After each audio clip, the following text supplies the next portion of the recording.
মানুষ বুঝতে পারছে না যে এর ফলে কি হতে পারে। মেডিসিন বন্ধ হয়ে যেতে পারে, পরিবেশের মধ্যে অক্সিজেনের লেভেল কমে যাবে, ফ্রেশ বাতাস পাবে না মানুষ, ফ্রেশ খাবার পাবে না, ইকোনমি পড়ে যাবে, তেলের দাম বেড়ে যাবে, প্রেশিয়াস জিনিস পাবেন না, নিত্য প্রয়োজনীয় জিনিসের দাম বেড়ে যাবে। আর যেসব রাষ্ট্রের এই ক্ষেপণাস্ত্র প্রতিরক্ষা ব্যবস্থা নাই, তাদের অবস্থা তো আরও অবস্থা খারাপ। ওয়ার্ল্ড অ্যাফেয়ার্সে গিয়ে তাকিয়ে দেখেন যে ইন্নাল ইনসানা লাফি খুসর, মানুষ অবশ্যই ক্ষতির মধ্যে আছে। আল্লাহ পাক বলেছেন এই পৃথিবীতে মানুষের ক্ষতি দুই রকম হয়, ইহকালীন এবং পরকালীন। দুনিয়াতে যত করাপশন বা দুর্নীতি, এর মূল কেন্দ্র হচ্ছে মানুষ। প্রতিটা ক্ষেত্রে মানুষ ফিতনা ফাসাদ সৃষ্টি করেছে। আল্লাহ এই কথাটা বলেছেন, যাহারাল ফাসাদু ফিল বাররি ওয়াল বাহরি বিমা কাসাবাত আইদিন নাস।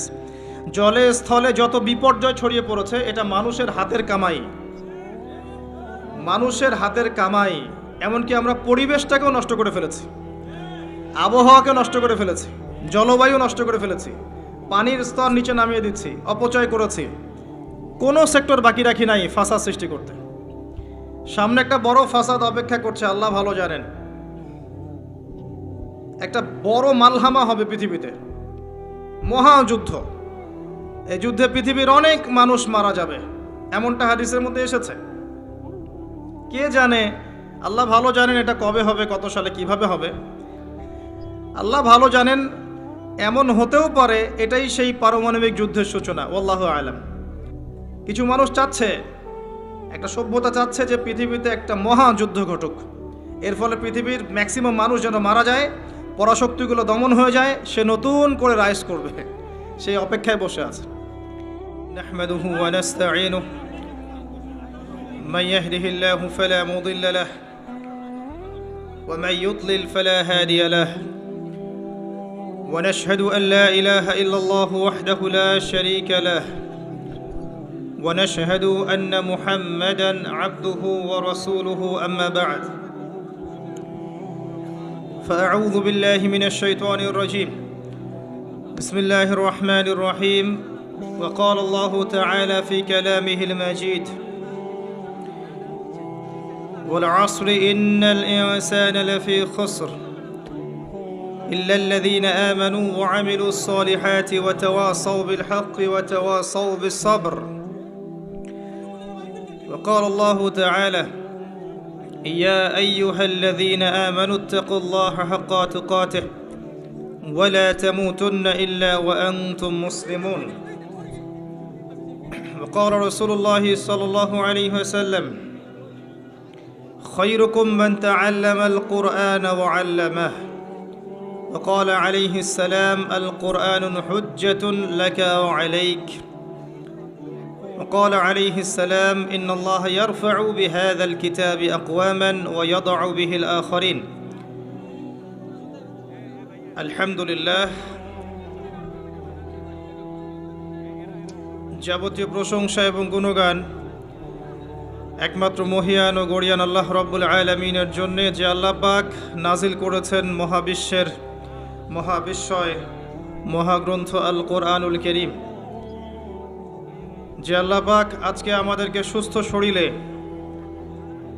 অত্র দিনই মজলিসে আসার তৌফিক দান করেছেন, আমাদেরকে মুসলিম পরিবারে জন্মগ্রহণ করার তৌফিক দান করেছেন, মুহাম্মদ সাল্লাল্লাহু আলাইহি ওয়াসাল্লামের উম্মাহ হওয়ার সৌভাগ্য দান করেছেন। সকলেই বলি আলহামদুলিল্লাহ। অগণিত অসংখ্য দরুদ এবং সালাত বর্ষিত হোক মহান আল্লাহ প্রেরিত সর্বশেষ নবী এবং চূড়ান্ত নবী, মানবতার মুক্তির দূত মুহাম্মদুর রাসূলুল্লাহ সাল্লাল্লাহু আলাইহি ওয়াসাল্লামের প্রতি। আমরা সবাই হৃদয়ের অন্তঃস্থল থেকে দরুদ পড়ি, আল্লাহুম্মা সাল্লি আলা মুহাম্মদ ওয়া আলা আলি মুহাম্মদ কামা সাল্লাইতা আলা ইব্রাহিম ওয়া আলা আলি ইব্রাহিম ইন্নাকা হামিদুম মাজিদ। আল্লাহুম্মা বারিক আলা মুহাম্মদ ওয়া আলা আলি মুহাম্মদ কামা বারাকতা আলা ইব্রাহিম ওয়া আলা আলি ইব্রাহিম ইন্নাকা হামিদুম মাজিদ। সম্মানিত উপস্থিতি, কেমন আছেন আপনারা? কেমন আছেন আপনারা? আপনাদের ভাষা কিভাবে বলে? প্রশ্ন করে কেমন করে? ভালো আছেননি? মাশাআল্লাহ, শিখলাম আলহামদুলিল্লাহ। আসলে আমি খুব ক্লান্ত এবং কিছুটা অসুস্থ, তবে প্রত্যেক দিনই কোথাও না কোথাও দিনের স্বার্থে যেতে হয়, এটা আল্লাহ শুকরিয়া আলহামদুলিল্লাহ। সবারই কিছু চাওয়া থাকে, চাহিদা থাকে, সবারই হক আছে, এবং আমি জানি যে আমি হক সঠিকভাবে আদায় করতে পারছি না, এই জন্য আল্লাহর কাছে ক্ষমা প্রার্থনা করি। আস্তাগফিরুল্লাহ ওয়া আতুবু ইলাইহি। তো অল্প সময় আমরা কিছু কথা বলবো ইনশাআল্লাহ, চেষ্টা করব সংক্ষিপ্ত করে সারগর্ভ কিছু আলোচনা উপস্থাপন করার জন্যে। এখানে আপনাদের সহযোগিতার দরকার। যদি এই সময়টুকুতে আপোষে কথাবার্তা বলেন, মোবাইল ফোন, ভিডিওস, পিকচার এগুলোতে ব্যস্ত থাকেন, তাহলে আলোচনার বারাকা এবং নূর নষ্ট হয়ে যাবে। এটাকে চান? আল্লাহ রাব্বুল আলামিন, আল্লাহ সুবহানাহু ওয়া তাআলা পবিত্র কুরআনুল কারীমের মধ্যে একটা সংক্ষিপ্ত এবং সারগর্ভ সূরা নাজিল করেছেন, তার নাম সূরাতুল আসর। আল্লাহ পাক এই সূরার মধ্যে মানব জাতির সাফল্যের, ইহকালীন কল্যাণ আর পরকালীন মুক্তির 4টা মৌলিক কাজ বলেছেন, যেটা আপনারা অনেকেই জানেন। আল্লাহ পাক প্রথমেই সময়ের কসম করেছেন, ওয়াল আসরি, সময়ের কসম, বা'দা আউযু বিল্লাহি মিনাশ শাইতানির রাজিম। সময়ের কসম করে আল্লাহ পাক বোঝাতে চাচ্ছেন সময় আমাদের জন্য খুবই প্রেশিয়াস বা মূল্যবান। সময় চলে গেলে ফিরে আসবে না। কিয়ামতের মাঠে যে 5টা প্রশ্ন হবে, তার মধ্যে প্রথম 2টাই কিন্তু সময় সংক্রান্ত।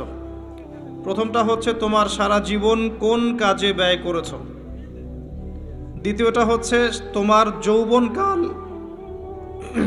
যৌবনকাল কোন পথে ব্যয় করেছো। এই দুটো সময় সংক্রান্ত প্রশ্ন। আল্লাহ পাক এই সূরার মধ্যে ওয়াল আসরি দিয়ে শুরু করেছেন, সময়ের কসম। একই সাথে আল্লাহ রাব্বুল আলামিন সময়ের কসম করে আমাদেরকে অতীতের দিকে তাকাতে বলছেন।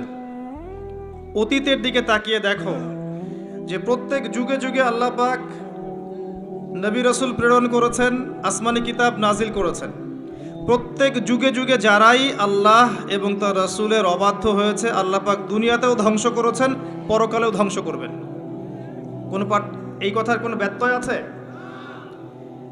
প্রমাণ নেন, নূহ আলাইহিস সালাম 950 বছর দাওয়াত দিয়েছেন, কিছু মানুষ ইসলাম কবুল করেছে, বাকিরা করেনি।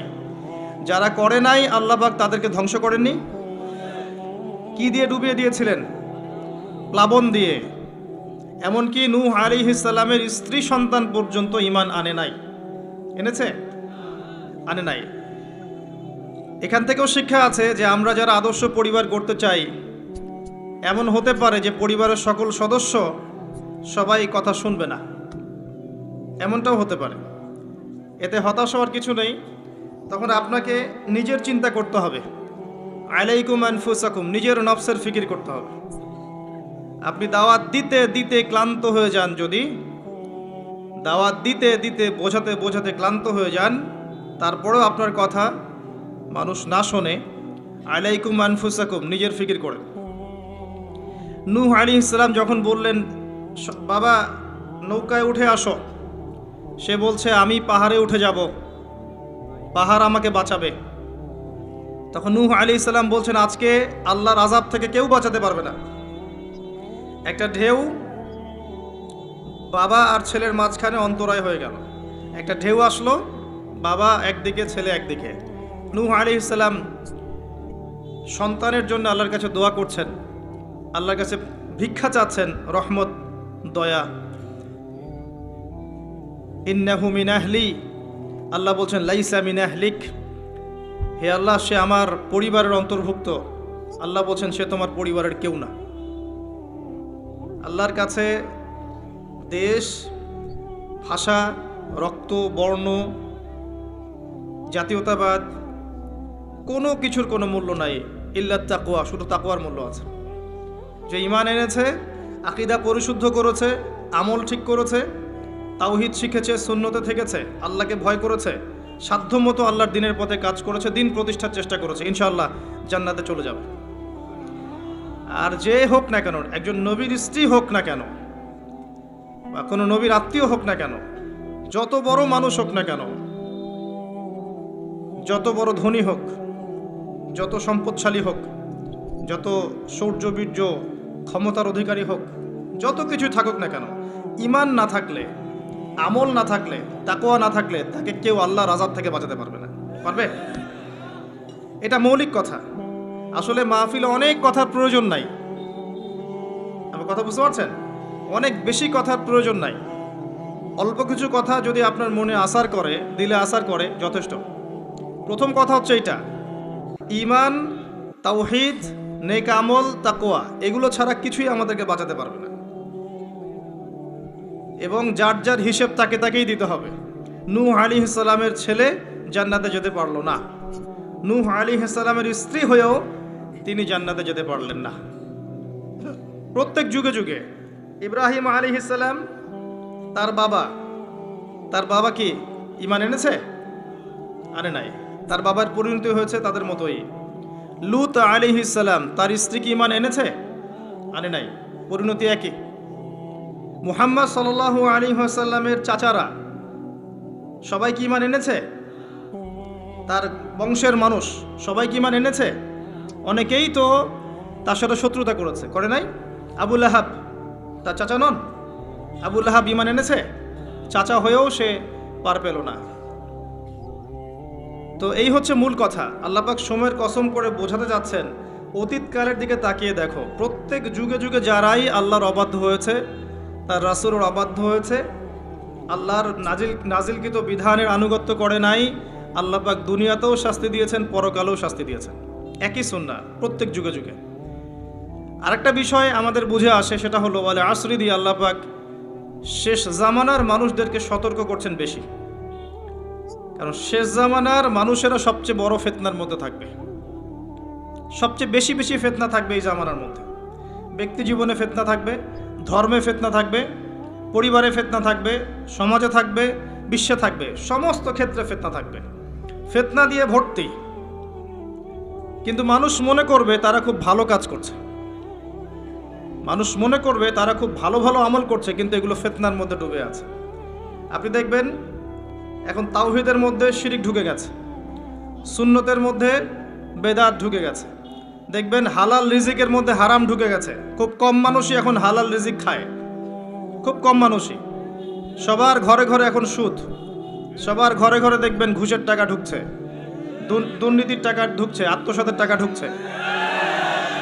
খুব কম মানুষ হালাল খায়। অনেক সময় দেখবেন আমরাও দাড়ি টুপি রেখেও অনেক সময় বোনদের সম্পত্তির অধিকার দেই না, এমন হয় না? আমরাও অনেক সময় ধর্মীয় লেবাসেও দেখা গেছে আমরা টাকা পয়সা আত্মসাৎ করছি না? এরকমও হিস্ট্রি আছে। খুব কম মানুষ আছে এই পৃথিবীতে যারা হালাল রিজিক খাচ্ছে। আমরা খাস করে দোয়া করি আল্লাহ যেন আমাদের সবাইকে হালাল রিজিক খাওয়ার তৌফিক দান করেন। প্রতিটা ক্ষেত্রে ফিতনা।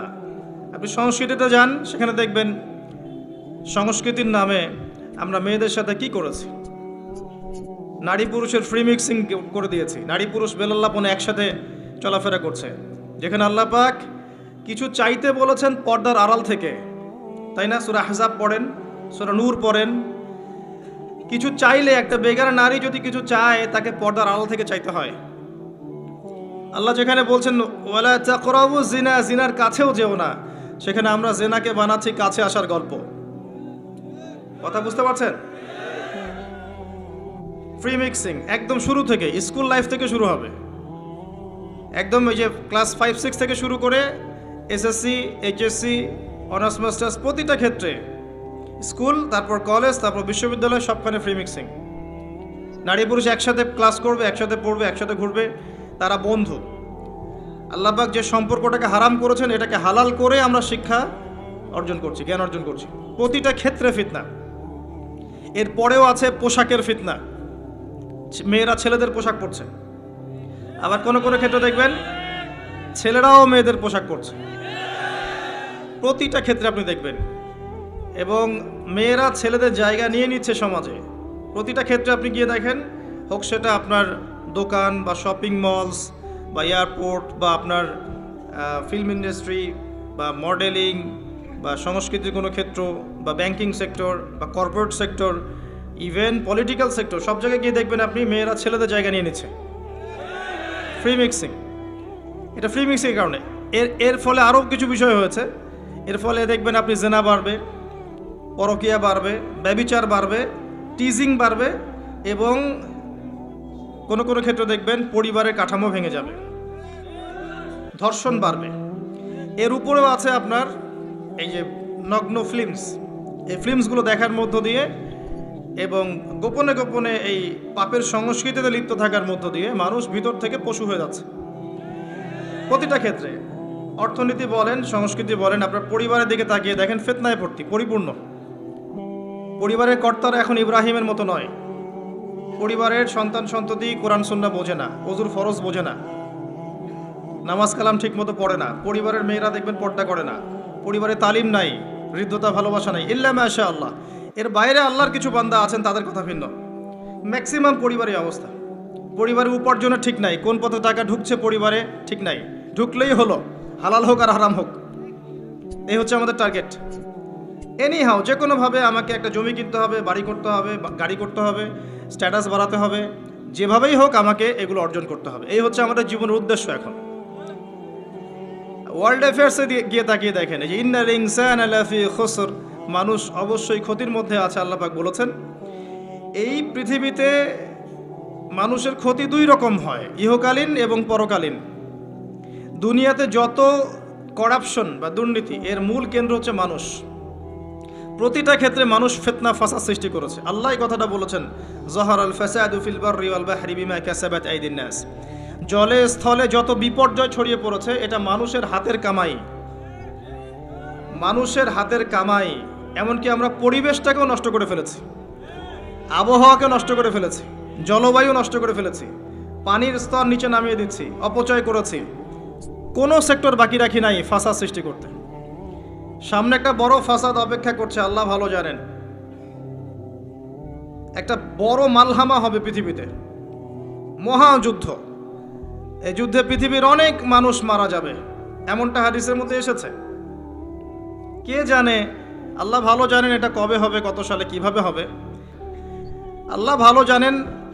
এমন হতেও পারে এটাই সেই পারমাণবিক যুদ্ধের সূচনা, আল্লাহু আলাম।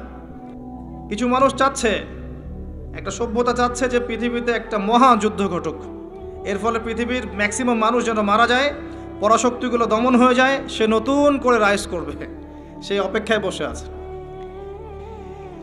প্রথম বিশ্বযুদ্ধের পরে একটা কান্ট্রি বিশ্বের রুলিং স্টেট হয়েছে, দ্বিতীয় বিশ্বযুদ্ধের পর আরেকটা কান্ট্রি বিশ্বের রুলিং স্টেট হয়েছে।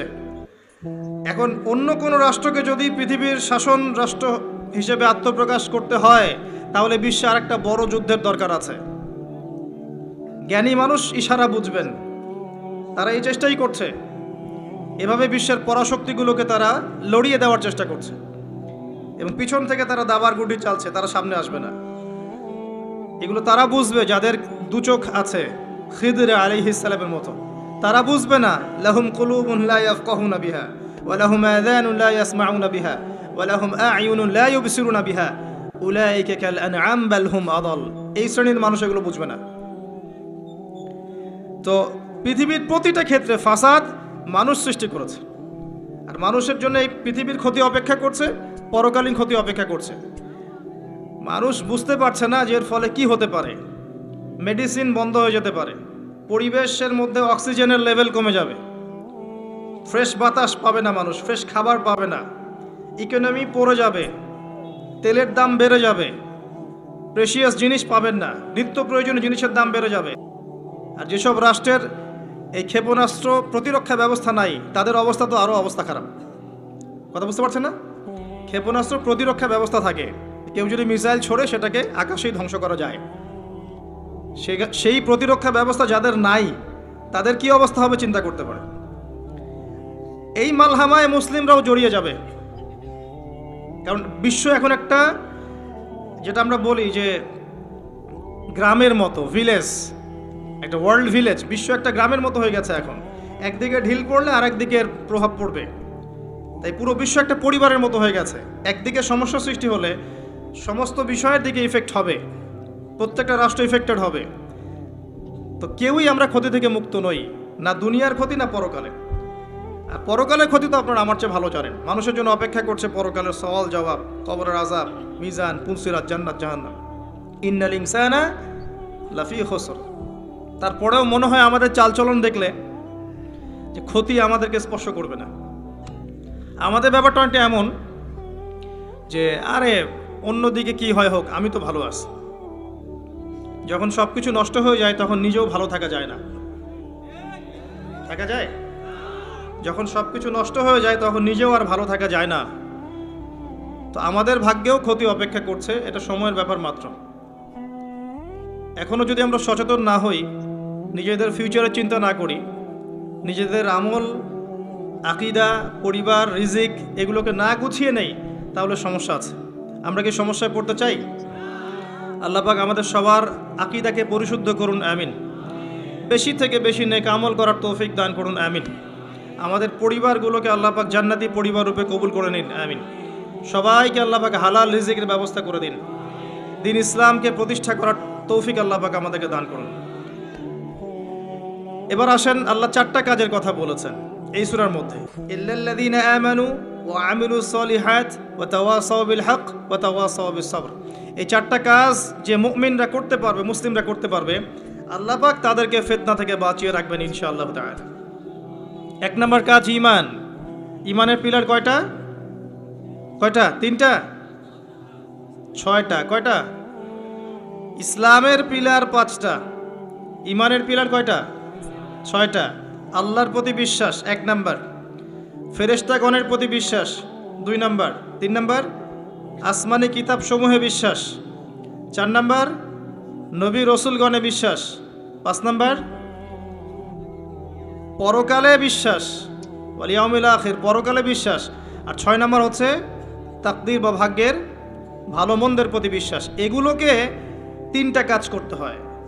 মনে বিশ্বাস করতে হয়, মুখে স্বীকৃতি প্রদান করতে হয়, এবং কাজে বাস্তবায়ন করতে হয়। কেউ যদি খালি বলে, মুখে বলে লা ইলাহা ইল্লাল্লাহ, কাজ নাই, চলবে? তো এই 3টা হচ্ছে আমাদের ঈমানকে টিকিয়ে রাখার মূল মন্ত্র। মনে বিশ্বাস, মৌখিক স্বীকৃতি এবং কাজে বাস্তবায়ন। আল্লাহ পাক আমাদের সবাইকে এটা করার তৌফিক দান করুন। এই ঈমান আনার পরে আমলে সালেহ করতে হয়। আমলে সালেহ কি জিনিস? সহজ কথায় বলছি, কোরআন এবং সুন্নায়, কোরআন এবং হাদিসে আল্লাহ এবং তার রাসূল সাল্লাল্লাহু আলাইহি ওয়াসাল্লাম যতগুলো কাজ করতে বলেছেন সেগুলো করা হচ্ছে আমলে সালেহ। এবং কোরআন এবং সুন্নায় আল্লাহ এবং তার রাসূল যত বিষয় থেকে নিষেধ করেছেন সেগুলো থেকে দূরে থাকাও হচ্ছে আমলে সালেহ। কথা কি বোঝা যায়? যেমন আল্লাহ পাক সালাত আদায় করতে বলেছেন, 5 ওয়াক্ত আদায় করি তো আমরা, এটা আমলে সালেহ। আল্লাহ পাক যাকাত দিতে বলেছেন, নেশাব পরিমাণ সম্পত্তি হলে যাকাত দেই তো আমরা, এটা আমলে সালেহ। দেখছেন ভয়েস কমে গেছে। যাকাত সবাই দেন? সবাই যাকাত দেয় না। সবাই যদি যাকাত দিত, বাংলাদেশের যাদের যাকাত ফরজ হয়েছে এরা যদি সবাই ঠিকঠাক যাকাত দিত, অথবা যাকাত আদায় করা যেত সবার কাছ থেকে, বাংলাদেশের একটা মানুষ না খেয়ে মারা যেত না। চ্যালেঞ্জ করলাম, একটা মানুষও না, ইনশাআল্লাহ তাআলা, ইনশাআল্লাহ তাআলা। এবং ওই চায়না, রাশিয়া যে বড় বড় প্রকল্পগুলো করে, ওর চেয়ে বড় প্রকল্প আমরা করতে পারতাম ইনশাআল্লাহ। আমাদের সম্পদের অভাব হতো না। আমরাই তো যাকাত দেই না, আমরাই তো ট্যাক্স দেই না, কর দেই না, আমরাই তো ফাঁকিবাজি করি, দুর্নীতি করি, আমরাই আমাদের সম্পদ লুটে পুটে খাই। তখন গিয়ে বাইরের বিশ্বের কাছে আমাদেরকে লোন নিয়ে আসতে হয়, ওয়ার্ল্ড ব্যাংকের কাছে, IMF এর কাছে। আবার সেই লোন শোধ করতে হয় চড়া সুদে। ওই সুদ আপনার পকেট থেকে যায়, আমার পকেট থেকেই যায়। দাড়ি টুপি রেখে ভাবছেন যে সুদ খান না? সবাই সুদ খাই। কে বলেছে সুদ খান না আপনি? ওয়ার্ল্ড অ্যাফেয়ার্স বোঝেন না তাই। প্রতিটা সেক্টরে আমরা উন্নতি করতে পারতাম, শুধুমাত্র ইকোনমিক সেক্টরে না, সমরাস্ত্র ক্ষেত্রে, মিলিটারি ক্ষেত্রে, অস্ত্রশস্ত্রের ক্ষেত্রে, প্রযুক্তির ক্ষেত্রে, প্রত্যেকটা সেক্টরে বাংলাদেশ হতো সুপার পাওয়ার ইনশাআল্লাহ তাআলা। এটা সম্ভব ছিল, আমরা করতে দেইনি, বিকজ আমরা আমাদের যাকাত দেইনি। আমরা আমাদের অর্থনীতিকে সমৃদ্ধ করার চেষ্টা করি নাই। একটা জাতির অর্থনীতি একটা বেসিক জিনিস। ইকোনমিক সেক্টর যদি ডেভেলপড না হয়, আপনি যতই তাকবীর মারেন, নারায়ে তাকবীর, আল্লাহু আকবার, কিছু করতে পারবেন না। এটা বাস্তবতা। শুধু আইওয়াস শোডাউন করে লাভ নাই তো, প্র্যাকটিক্যাল হন। আমাদের মাথা পিছু আয় কত? জীবনযাত্রার মান কেমন? অনেক কষ্ট করা হয় এই সেক্টরে, এখন একটা লেভেলে এসেছে। এটা সত্য কথা যে এখন এই সময় একটা লেভেলে এসেছে যে জীবনযাত্রার মান কিছুটা উন্নত হয়েছে, এটা সত্য কথা, আগের চেয়ে উন্নত হয়েছে। কিন্তু অনেক সেক্টর পড়ে আছে যেখানে আমরা কিছু করতে পারছি না, যেমন প্রযুক্তি খাত, সমরাস্ত্র ক্ষেত্র, অস্ত্রশস্ত্র, মিলিটারি সায়েন্স, অনেক ক্ষেত্র আছে যেখানে আমরা ওদের মতো করতে পারিনি, কারণ আমাদের ইকোনমিক বেসটা দুর্বল। আমাদেরকে ওদের সুদ নিতে হচ্ছে, ওদের কাছ থেকে দান নিতে হচ্ছে, এবং ওরা শুধু এমনি এমনি আমাদেরকে হেল্প করতে চায় না, ওরা ওদের স্বার্থ বজায় রেখেই আমাদেরকে হেল্প করতে চায়। যে উপকার করতে চায় টাকার ঝুলি নিয়ে, বাস্কেট অফ মানি নিয়ে সামনে আসে, এমনি এমনি আসে না, ওরা ওদের স্বার্থ বুঝে শুনে এটা করতে চায়। চড়া সুদ নিবে তারা, এবং এগুলো সুদ দিতে দিতে আমাদের অবস্থা খারাপ হয়ে যায়। জাকাত দেন প্রিয় ভাইরা, জাকাত দেন। জাকাত আপনার ইকোনমিক সেকশনটাকে সাম্যাবস্থায় নিয়ে আসবে, এবং যাদেরকে আল্লাহ পাক কিছু ক্ষমতা দিয়েছেন তাদের উচিত, আমি সম্মানের সাথে বলবো, তাদের উচিত যে নিসাব পরিমাণ সম্পদ যাদের হয়েছে, মুসলিমদের অ্যাটলিস্ট, এটা তো অমুসলিমদের সাথে সম্পর্কিত না, মুসলিমদের নিসাব পরিমাণ সম্পদ যাদের হয়েছে, এই জাকাতটাকে সুষ্ঠুভাবে আদায় করার একটা সিস্টেম চালু করেন। দেখবেন ইনশাআল্লাহ তাআলা ইকোনমিক সেকশন অনেক ডেভেলপড হবে ইনশাআল্লাহ। আমরা আমাদের টাকা দিয়ে চলবো। আমাদের দেশে কি ফলে না বলেন তো? এমন কোন জিনিস আছে যেটা আমাদের দেশে ফলে না? কোন মৌলিক চাহিদা, খাদ্য, বস্ত্র, বাসস্থান, চিকিৎসা, শিক্ষা, কোন সেক্টরটাতে আমরা পিছিয়ে আছি বলেন তো? প্রতিটা জিনিস আল্লাহ পাক এই বাংলাদেশকে উজাড় করে দিয়েছেন। ভালো করে চিন্তা, সমুদ্র আছে আপনার, নদী আছে আপনার সবুজ শ্যামল মাঠ দিয়ে ভর্তি, আপনার ধান, গম, পাট, কত কি যে হচ্ছে বাংলাদেশে, অবাক করা বিষয়। এই দেশের মাটিতে অনেক বড় বড় আল্লাহর ওলিরা এসেছিলেন জানেন, অনেক বড় বড় দোয়া করেছেন তারা দেশের জন্য, এই জায়গার জন্য। জায়গাটা এমনি এমনি তো সুজলা সুফলা হয়নি। আল্লাহর বান্দারা যখন এখানে তাওহীদে থাকবে, সুন্নতে থাকবে, ইসলামে থাকবে, আল্লাহ আসমান জমিনের বরকতের দরজা খুলে দেবেন ইনশাআল্লাহ। এখন পর্যন্ত এখানে বহু বরেণ্য ওলামা কেরাম আছেন, আল্লাহকে সেজদা করা মানুষের অভাব নাই, মানুষ 5 ওয়াক্ত নামাজ পড়ে, মানুষের মধ্যে ইসলামের প্রেম আছে, মহব্বত আছে, রমাজান মাসে তারা আরও বেশি মুসল্লি হয়ে যায়। অনেক দুর্বলতা আছে, কিন্তু আমাদের দেশের মানুষ ইসলামকে ভালোবাসে না, কোরআনকে ভালোবাসে। আল্লাহ পাক রহমতের প্রতিটা দরজা খুলে দিয়েছেন দেশের জন্য। মাটি উর্বর, আপনার সাগর আছে, গ্যাস পাওয়া যাচ্ছে, কয়দিন পর তেল পাওয়া যাবে, আর অনেক কিছুই পাওয়া যাবে। যদি আমরা আমাদের ক্ষেত্রে সৎ হতাম, আমরা আমাদের সম্পদ কাজে লাগাতে পারতাম, জাকাত দিতাম ঠিকঠাক মতো, কেউ দুর্নীতি করতাম না, কোনো দেশের কাছে লোন নেওয়ার কোনো প্রয়োজন ছিল না আমাদের, আমরা আমাদের মতো করে চলতে পারতাম মাথা উঁচু করে। এখন এই ক্ষমতা আল্লাহ পাক যাদেরকে দিয়েছেন, তারা যদি এই বিষয়গুলোর দিকে চোখ দেন, এটাই সবে কল্যাণকর। এটা সবার দায়িত্ব নয়, যাদেরকে আল্লাহ পাক এই দায়িত্ব দিয়েছেন তাদের জন্য এই বিষয়গুলো। আমরা শুধু সর্বোচ্চ বিষয়গুলোকে বোঝানোর চেষ্টা করতে পারি বা মানুষকে দাওয়াত প্রদান করতে পারি, এতটুকুই। আল্লাহ পাক আমাদেরকে বোঝার তৌফিক দান করেন। প্রতিটা ক্ষেত্রে আমরা উন্নতি করতে পারবো যদি আপনি সালাতে আসেন, যাকাতে আসেন, ইসলামে আসেন, কোরআন সুন্নায় আসেন। কি বলছিলাম? ইমানের 6 পিলারে 3টা কাজ: মনে বিশ্বাস, মৌখিক স্বীকৃতি, কাজে বাস্তবায়ন, তারপরে আমল সালেহ। প্রতিটা কাজ যা আল্লাহ এবং তার রাসূল করতে বলেছেন করলেই আমল সালেহ।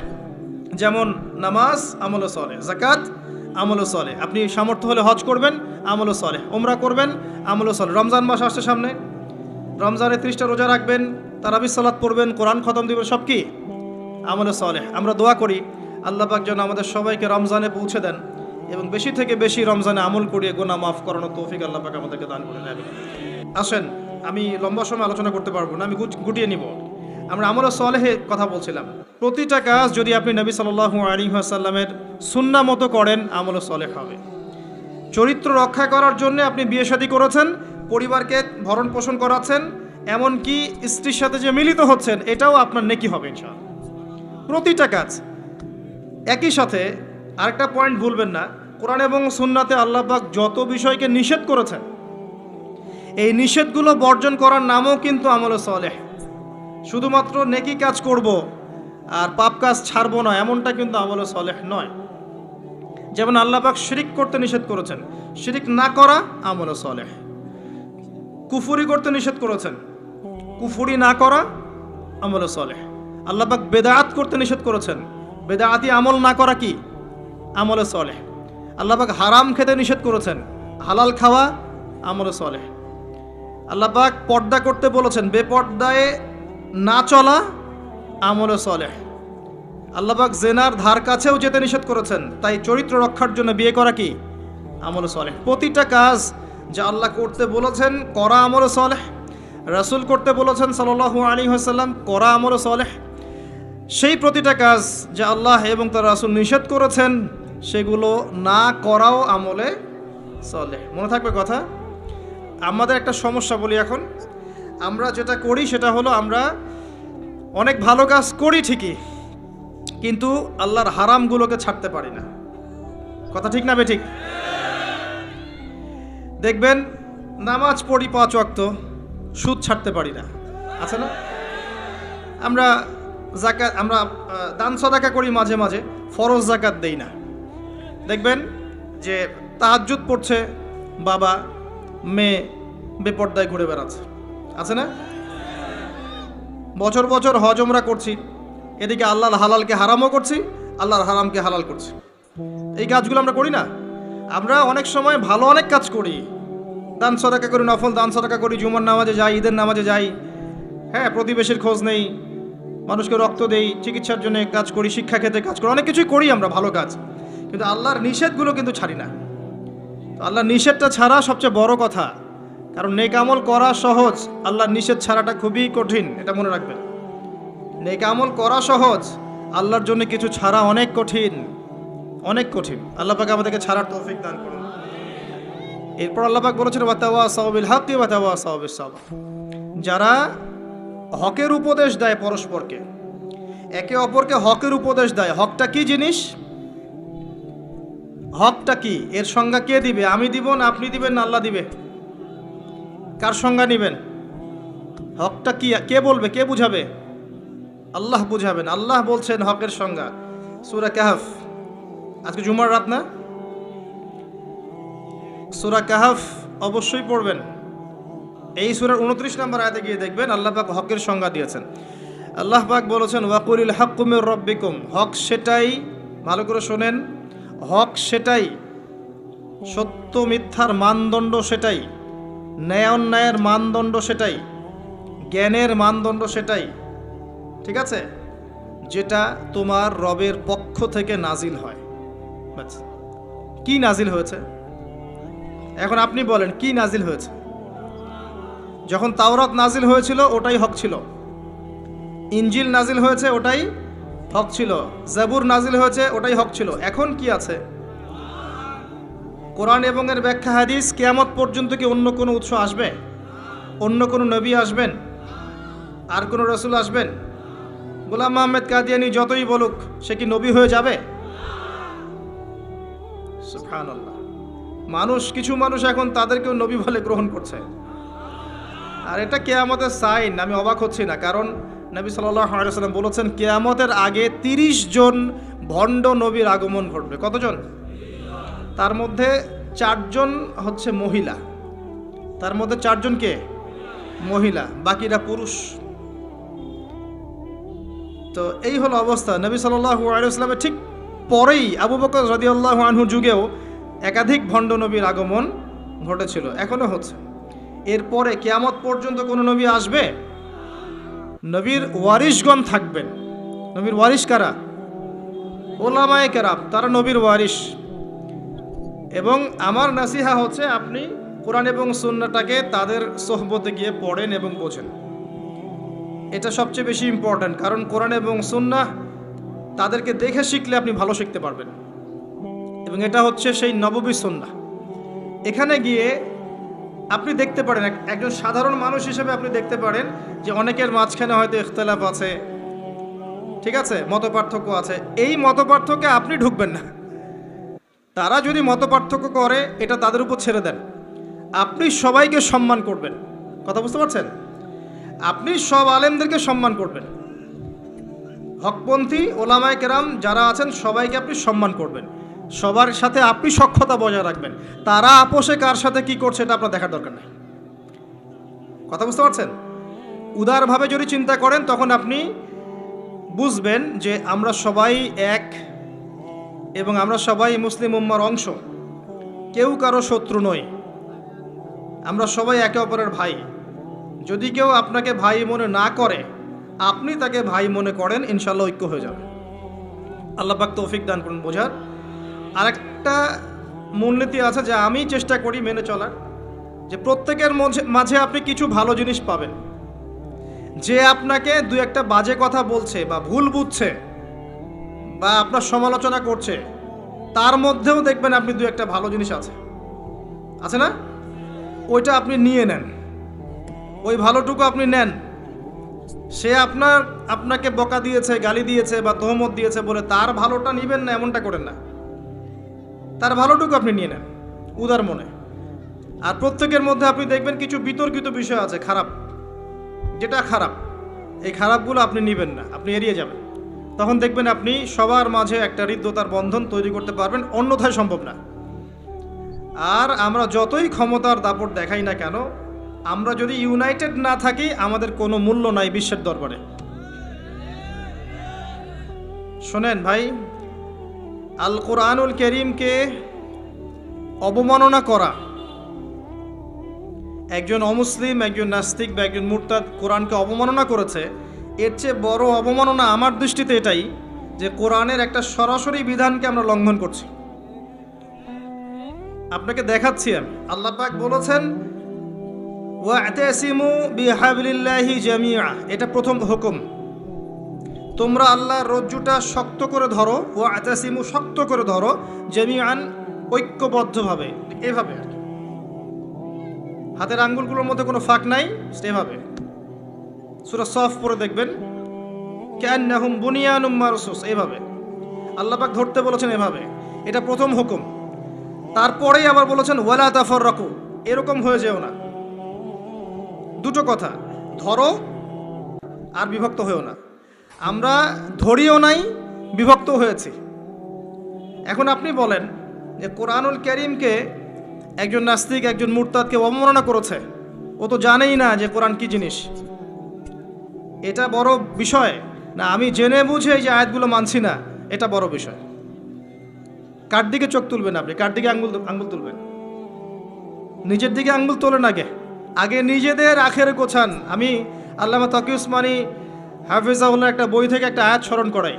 একটা আয়াতকে নিয়ে তিনি একটা বই লিখে ফেলেছেন যে ইয়া আইয়ুহাল্লাযীনা আমানু আলাইকুম আনফুসাকুম লা ইয়াদুররুকুম মান দাল্লা ইন ইহতাদাইতুম ইলাল্লাহি মারজিউকুম জামিআন ফায়ুনাব্বিউকুম বিমা কুনতুম তা'মালুন। হে মুমিনগণ, তোমরা আগে নিজেরা নিজেদের নফসকে ঠিক করো, নিজের ঘর নিজে ঠিক করো, নিজের ঘর নিজে ঠিক করো, নিজের নফস নিজে ঠিক করো। আগে নিজের দিকে আঙ্গুল তোলেন। আমাদের দুর্বলতা কোথায়? আমাদের তাওহীদের সমস্যা আছে, সুন্নতে অনেক সময় সমস্যা আছে, রিজিকের সমস্যা আছে, ঐক্য নাই, মিল মহব্বত নাই, ইউনাইটেড প্ল্যাটফর্ম নাই। অন্যের দিকে আঙ্গুল তুলতে যাবেন কি জন্যে? আগে নিজে ঠিক করেন। আলাইকুম আনফুসাকুম, এখানে আমরা কোরআনের সরাসরি বিরোধিতা করেছি, লঙ্ঘন করেছি। এটা কোরআনের আরও বড় অবমাননা আমার দৃষ্টিতে। এজন্যই রিকোয়েস্ট করি যে অ্যাটলিস্ট অর্থগুলো বোঝার চেষ্টা করুন। আপনি তিলাওয়াত তো করবেনই, প্রত্যেক হরফে 10 নাকি পাবেনই, এটাতে তো কেউ বাধা দিবে না। প্রত্যেক হরফে 10টা করে নাকি পাবেন। এই যে আয়াতটা আমি পড়ে শোনালাম, এটার যদি অর্থটা আপনি না জানতেন, তাহলে কি এই মেসেজটা পেতেন? এই মেসেজটা কি পাওয়ার দরকার নাই? এটাই আল্লাহ পাক বলছেন ওয়াযারু মা বাকিয়া মিনার রিবা, সুদের অবশিষ্ট অংশ ছেড়ে দাও। ওয়া ইল্লাম তাফআলু, যদি তোমরা এটা না করো, ফাআযানু বিহারবিন মিনাল্লাহি ওয়া রাসূলিহি, আল্লাহ এবং তার রাসূলের সাথে যুদ্ধের ঘোষণা শুনে রাখো। আল্লাহ এটা বলছেন, আমি খাচ্ছি। কে অবমাননা করলো বেশি, আমি না নাস্তিক? কে করলো? আর এই যে আয়াতটা আমি পড়ে শোনালাম, এটার যদি আপনাকে আমি অর্থটা না বলতাম, আপনি কি বুঝতে পারতেন?